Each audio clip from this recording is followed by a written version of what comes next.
En 2008, la société canadienne du secteur énergétique TransCanada soumet au gouvernement des États-Unis une demande afin d'obtenir un permis de construction et d'exploitation d'un oléoduc. Ce projet est nommé Keystone XL.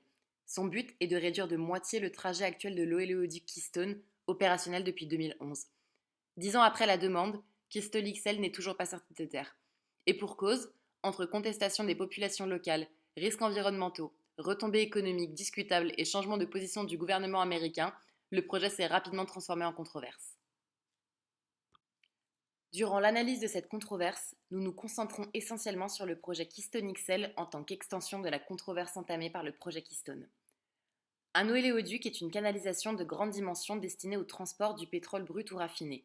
Dans notre cas, l'oléoduc transporte des sables bitumineux. Ce sont un mélange naturel de sable, d'eau, d'argile et d'un type de pétrole appelé bitume qu'on trouve dans des gisements souterrains. L'oléoduc Keystone XL traverse deux pays, le Canada et les États-Unis. Il part de l'État de l'Alberta pour finir dans les raffineries du Golfe du Mexique, au Texas ou dans l'Illinois. D'une longueur de 1900 km et étant l'extension de l'oléoduc déjà existant, Keystone, l'ensemble final mesurerait 3461 km. Il passerait par l'Alberta, le Saskatchewan, le Montana, le Dakota du Sud et le Nebraska. Leur fonction est de transporter le sable bitumineux à hauteur de 830 000 barils de pétrole par jour vers les raffineries. Le coût total du projet pour TransCanada est de 8 milliards de dollars, donc 5,3 milliards de dollars pour l'extension Keystone XL. Qui dit deux pays, dit deux gouvernements distincts concernés. D'un côté, le Canada dirigé par le Premier ministre Justin Trudeau, et de l'autre, les États-Unis dirigés par Donald Trump. Bien que les régimes politiques des deux pays soient différents, ils se sont récemment accordés pour relancer la construction de Keystone XL. Récemment, car le précédent président américain, Barack Obama, avait bloqué la construction. La première difficulté est donc la taille de la controverse. L'oléoduc et son extension s'étendent sur deux pays et différents États. L'organisation politique des deux pays étant fédérale, chacun des membres dispose d'une forte autonomie et délègue certains pouvoirs à un organisme central. Cela multiplie les interlocuteurs et complique le processus de décision. C'est là qu'interviennent les partis politiques. Aux États-Unis, alors que le Parti démocrate est contre le projet, le Parti républicain, lui, est pour. Le Montana, le Dakota du Sud et le Nebraska sont majoritairement républicains. Ainsi, la validation du projet par ces trois États n'a rien d'étonnant. Les luttes politiques récentes se concentrent autour du projet Keystone XL. Pourquoi en faire un nouveau alors que le dernier est opérationnel depuis peu? Plusieurs raisons sont avancées. Tout d'abord, pour le gouvernement américain et les républicains, l'objectif est double. Assurer l'indépendance énergétique du pays vis-à-vis de l'OPEP et booster l'économie grâce à une augmentation de l'emploi. TransCanada a déjà investi 3 milliards de dollars sur les 5,3 estimés dans le projet en conduite en acier, en droits fonciers et en lobbying. Cet investissement privé est financé par des banques du monde entier, 17 banques internationales dont 4 banques françaises, BNP Paribas, Crédit Agricole, Société Générale et Natixis. L'oléoduc sera exploité par Energy Transfer Partner. Les futurs clients de l'oléoduc seront Canadian Natural Resources Limited et Valero Energy Corporation, spécialisée dans le domaine. L'argument économique mis en avant par la société TransCanada est la création d'emplois. Elle sera bénéfique sur différents secteurs locaux tels que l'équipement, la restauration ou l'immobilier. C'est un argument de poids, mais les vraies retombées économiques sont discutables selon les démocrates. En effet, pour eux, ces emplois seront temporaires et bien inférieurs aux 120 000 promis. De plus, la revitalisation de l'économie locale prônée par le gouvernement intervient dans un contexte de taux de chômage faible. Au Canada, la situation de l'emploi est similaire. Comme le projet prend du retard, les clients intéressés au départ s'en vont. TransCanada annonce même qu'elle n'en a pas trouvé assez pour utiliser au moins 90% de la capacité de l'oléoduc. Les banques aussi se désengagent, comme BNP Paribas qui se retire progressivement de tout investissement en lien avec l'extraction minière et le transport de gaz. Le prix du pétrole lui-même a chuté. Les pétroliers et les sociétés en charge des raffineries ne sont donc plus aussi enthousiastes qu'au début. Nous pouvons constater une chute importante du cours du pétrole durant l'année 2014, avant une légère remontée début 2016, mais on ne retrouve toujours pas le niveau initial. L'évolution du cours de pétrole a une influence directe sur l'économie américaine. Selon les dernières données de l'Agence américaine de protection de l'environnement, l'industrie pétrolière et gazière des États-Unis fournit 65% des besoins énergétiques aux États-Unis. La baisse des cours du pétrole depuis 2014 a entraîné 70 000 suppressions d'emplois et 700 fermetures de puits. La construction d'une extension à Keystone pourrait alors présager une relance du secteur. Les retombées économiques ne sont pas les seuls points contestés. Le tracé tout entier du projet l'est. Il y a des considérations écologiques et environnementales à prendre en compte, et c'est tout là la défense des démocrates face aux républicains.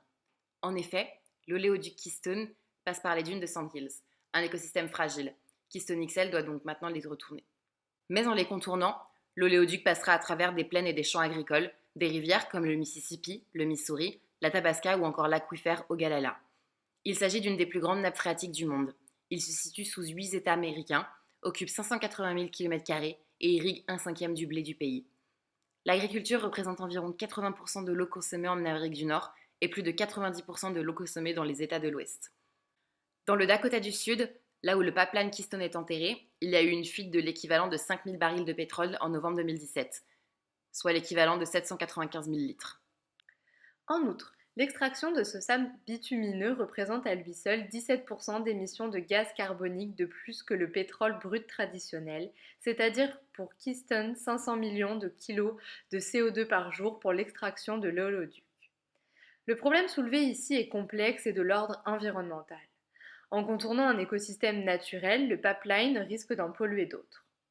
La pollution des sols et de l'eau engendrait une diminution du prix des terres sur 8 États, car leur contamination risque d'impacter l'exploitation agricole, les élevages qui y sont présents et ainsi perturber l'activité économique.